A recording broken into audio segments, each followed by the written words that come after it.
Meron akong bagong apat na 400 watt. Nagcha-charge tayo ngayon ng 9 ampere. Ngayon ay alas 9 ng umaga. Makulimlim ang panahon, sisilip ang araw. Maya-maya mawawala ulit. Sisilip ulit. Makulimlim siya. Pero yung araw naman, ngayon tumataas ang araw. Ayan. Yun, naging 12, naging 5, naging 4. So mahina. Ito pa rin yung ating 12 volt na lithium o LiPo4. Tapos meron ako load na 4 amps ang current load ko sa 12 volt yan. 111 ang remaining capacity natin. 0 ampere. Ba't 0 ampere? Ulitin natin to. Walang napasok sa battery kasi 4 ampere yung nalabas. 4 ampere yung nalabas. 4 ampere din yung napasok. 3.8. Ayan. So si Dali ay ayan, 10 ampere. Ayan, nagkaroon na siya ng 7 ampere sa ating application. So, pa hindi nag-ano. Kanina, break even lang. Tapos dito, meron pa ako isang. Ito yung dalawang lumang kong 100 watt. Nasa LA Joy. So, naka-series to. 40 volt. Yung 400 watts na nakalagay dyan, naka-series din. Dalawang series, dalawang parallel. So, kaya ang panel voltage nito ay panel voltage 32.8 volt. Okay. So, kasi kaya to 40 volt.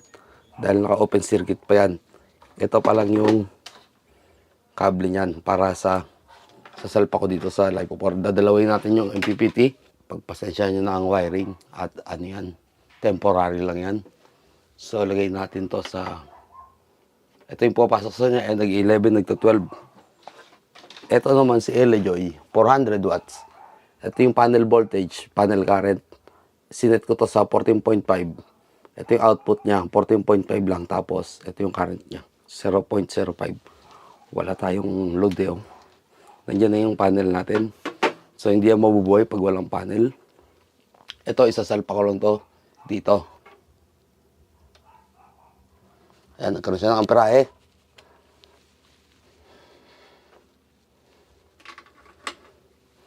So, may papasok tayong 9 dito. Dito may papasok na 3. Kay Dali na application, meron tayong papasok na 6. Dahil meron tayo ditong lumalabas sa load. Okay, patayin natin yung load. Patayin natin ang load. Yun, patay ang load. Tingnan natin ng meron pa rin yung load na hindi dumaan dito. Yan, 10 plus 4 ay 11 plus 4 ay 14 kay Dali. Tama. So yan, dalawang MPPT. Gumagana siya. Beautiful.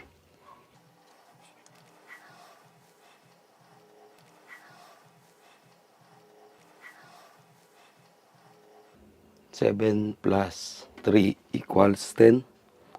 Uy, 16? Ay. 13 plus 4 equals 18. Okay. So, nagpipick to ng 21 ampere. Pero typical niya, 18 to 19 ampere. Yung apat na 100 watt. Okay, ganito ang setup ko. Apat na 100 watts na solar panel. Naka dalawang series, dalawang parallel. So, pumunta yan sa SRNE. Tapos, LiPo4. Sa LiPo4, bali nakaparallel lang yung dalawang MPPT natin o solar charge controller.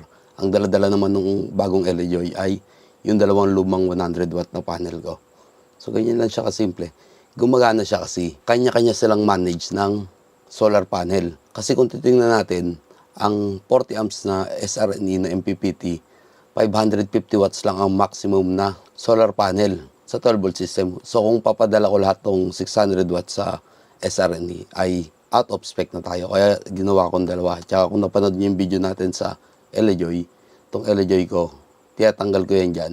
Ginagamit ko to sa ibang battery. Papa-charge ko to sa 24 volt ko, tsaka sa lithium ion na 12.6 volt. So, matatake advantage natin yung ganito. So, halimbawa, meron tayong 550 watt na solar panel, malaki.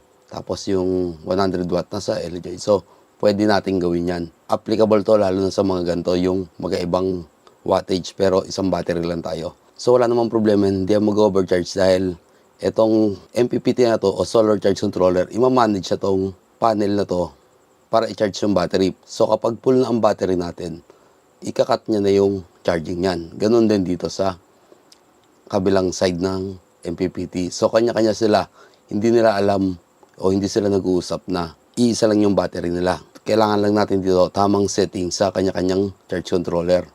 Pwede rin syempre yung PWM. Kapares nito magkaiba, isang MPPT, isang PWM. Pero syempre, dapat pang PWM din yung battery natin. So ganun. Pwede rin yung ganyan setup. Okay? So pwede rin dalawang magkaparehas na MPPT o solar charge controller, walang problema.